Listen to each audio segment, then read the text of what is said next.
আমরা অনেক দেরি করে ফেলেছি করার ব্যাপারে।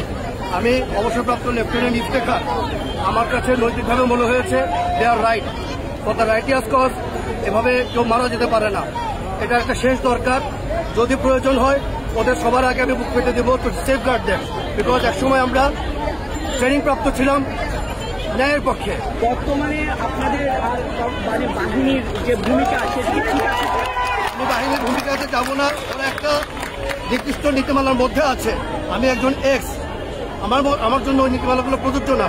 আমাকে এখনো জন্য, দেশের জন্য, সার্বভৌমত্বের জন্য এখনো যদি কল করা হয়, I am ready to die, no problem. সেজন্য নিজের নৈতিক দিক থেকে, বিবেকের দিক থেকে, বিবেকের ডাকে সাড়া দিয়ে আমি ওদের সাথে এসেছি, একাত্মতা প্রকাশ করেছি।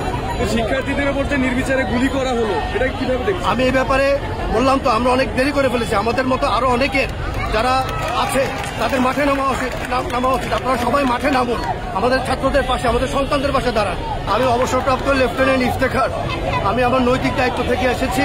একজন এক্স আর্মি অফিসার হিসেবে আমার কাছে মনে হয়েছে যেটা হচ্ছে সেটা অন্যায় হচ্ছে। সেই কারণে যদি আমি নিজে একা পারি এদেরকে সেফগার্ড করার জন্য সবার আগে আমি দাঁড়াবো।